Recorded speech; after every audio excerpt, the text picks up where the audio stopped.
Hello, today we'll start by taking a look at Philippians 1 in verse 27. It says, "Only conduct yourselves in a manner worthy of the gospel of Christ, so that whether I come and see you or remain absent, I will hear about you, that you are standing firm in one spirit, with one mind, striving together for the faith of the gospel."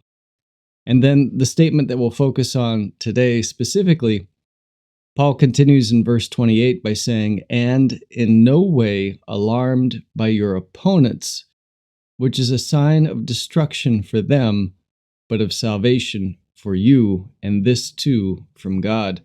So Paul says again, "and in no way alarmed by your opponents."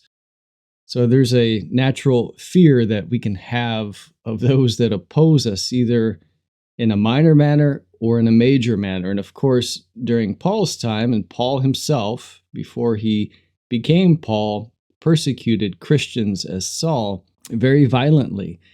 So we'll take a look at an Old Testament account of this lack of fear and not being alarmed by opponents in Daniel chapter 3, something that most people will be very familiar with. Here it's talking about King Nebuchadnezzar's decree for those in Babylon, including the Jews who had been taken into captivity there. It says in verse 11, "But whoever does not fall down and worship shall be thrown into the middle of a furnace of blazing fire." The king had set up an idol, and at the sound of music, everyone in the kingdom there was to fall down and worship this false idol. And it continues in verse 12, "There are certain Jews whom you have appointed over the administration of the province of Babylon, namely Shadrach, Meshach, and Abednego. These men, O king, have disregarded you. They do not serve your gods, nor do they worship the golden statue which you have set up." And so these are the opponents of these three faithful Jewish men.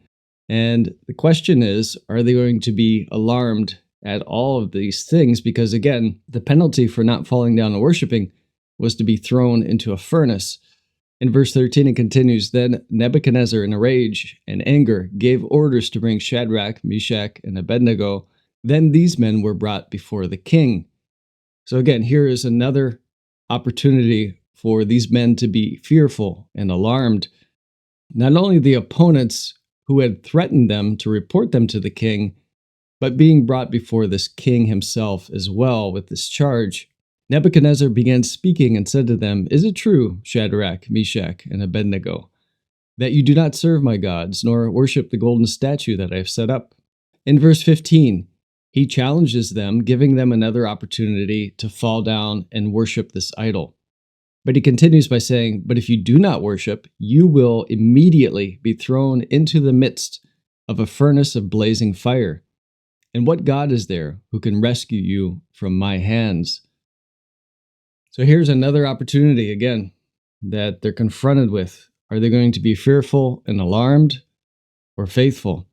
In verse 16, it says, "Shadrach, Meshach, and Abednego replied to the king, 'Nebuchadnezzar, we are not in need of an answer to give you concerning this matter.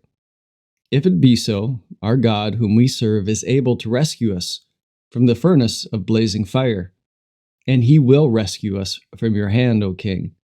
But even if he does not, let it be known to you, O king, that we are not going to serve your gods nor worship the golden statue that you have set up.'"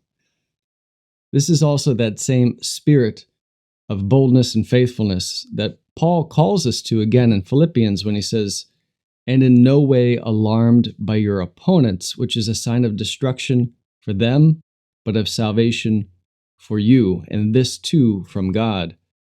Meshach, Shadrach, and Abednego, they know that they will be delivered. But critically here, they say even if he does not deliver them, they still will not serve nor worship this golden statue, these false gods and idols that have been set up.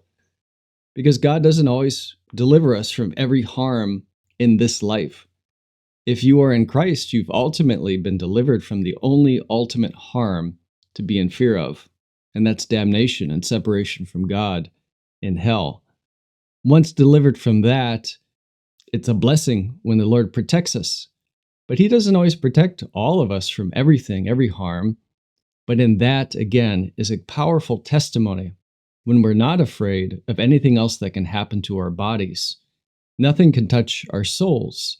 And that's what we need to keep in mind, which is what Jesus also mentions in Matthew 10 when he says, "And do not be afraid of those who kill the body, but are unable to kill the soul."